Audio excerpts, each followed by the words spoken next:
Alors on parle beaucoup de digitalisation, numérisation, le marketing digital, qu'est-ce que c'est, les réseaux sociaux, ainsi que la publicité en ligne. Eh bien moi aujourd'hui je vais vous parler de marketing comportemental, le nudge marketing.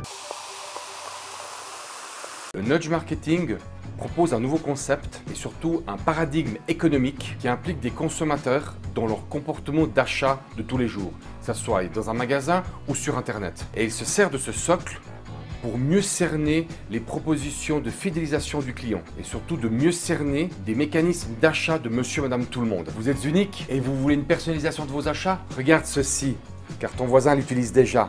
Change mon ami et achète chez moi. Alors ce concept est inspiré de deux Américains. Oui, je sais. Dans le marketing digital, on parle beaucoup des Américains. Ben oui, il faudra s'y faire.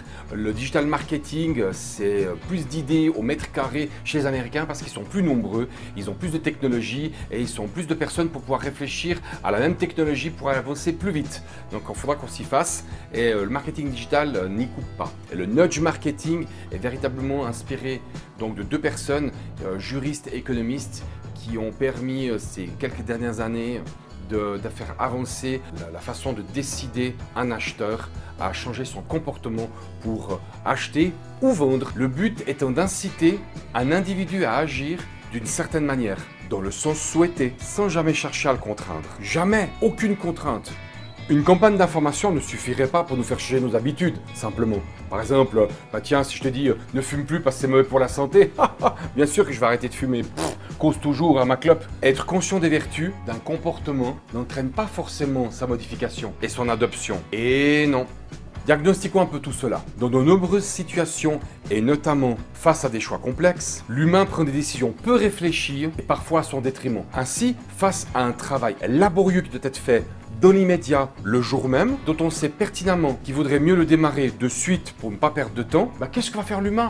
Oh, bah il va procrastiner. Et on se retrouve à devoir faire les choses, le projet, dans une entreprise ou personnellement, à boucler ça rapidement dans l'urgence. La tentation de faire autre chose prédominera et supplantant allègrement notre côté prévoyant. L'exemple de la clope que j'ai pris avant est prépondérant. Bien que connaissant très bien les dangers de la fumée et les statistiques sur les cas de mortalité, le fumeur surestime ses chances d'y échapper et il continue à cloper. Encore un autre exemple. Après une catastrophe naturelle, on tend à contracter une assurance contre ce risque alors que sa probabilité n'a pas augmenté. Bref, vous l'aurez remarqué, tous les cas que je vous ai donnés, inventoriés, ils sont nombreux. Attention et mobilisation exagérée des cas, excès de confiance, comportement grégaire, préférence pour le statu quo, aversion pour la perte, etc. etc.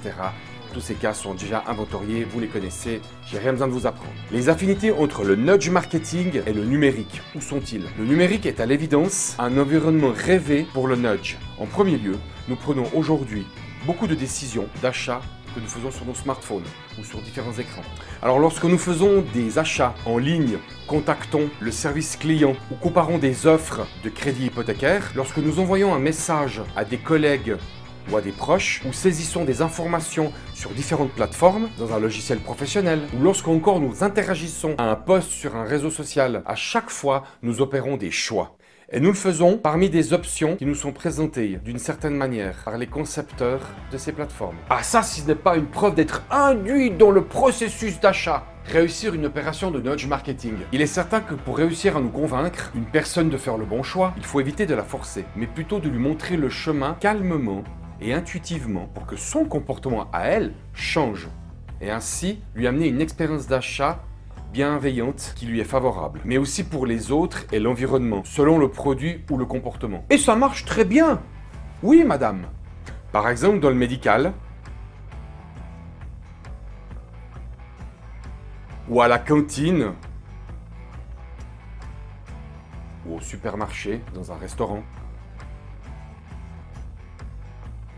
ou encore dans la mobilité, ou si dans l'énergie. C'était pas très compliqué où je veux en venir, vous l'avez bien compris. Simplement suggérer, en douceur, édulcorer le passage à cette transition d'achat. Accompagner votre client à une expérience différenciée que les autres concurrents ne sont pas capables de faire. Et même s'ils le font, vous arriverez toujours à trouver quelque chose de sympa à faire passer comme message et à montrer un comportement différent à vos acheteurs. Ces gens-là reviendront. Et c'est comme ça que vous impliquez dans la marque. En d'autres termes, toute architecture de choix pèse sur les décisions des utilisateurs. Que cette influence soit intentionnelle ou non. Je conseille des PME sur le comportement à avoir lors des publicités qu'ils peuvent faire pour leurs produits-services sur les réseaux sociaux, à voir avec les nouvelles technologies, et aide à décider ce qui est bon pour eux et pour le comportement de leurs utilisateurs ou de leurs acheteurs dans la fidélisation, dans l'accompagnement au marketing, à l'utilisation du marketing digital. Et surtout ce qui est le plus pragmatique sur le moment opportun de la technologie d'aujourd'hui. Plusieurs atouts de cette technologie pour implanter le nudge marketing. Par exemple, il est plus aisé et meilleur marché de créer une notification ou de modifier une option par défaut sur un site web pour tous les utilisateurs que de faire le décompte de personnes qui passent la porte d'entrée d'un centre commercial dans le monde entier. Comme il est plus simple de faire de l'A/B testing dans une web app que d'expérimenter différentes dispositions des plats dans un restaurant. Le numérique permet de tester différentes variantes pour en tirer des enseignements et déterminer le nudge le plus efficace. It's easy!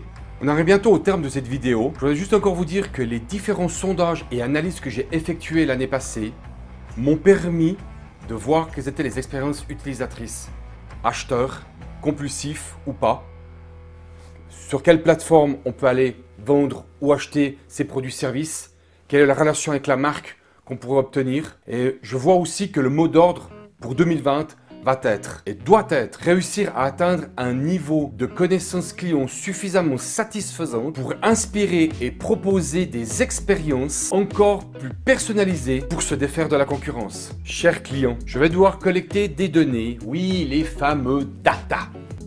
Cette vidéo est maintenant terminée. Je vous dis à la prochaine fois. Ciao!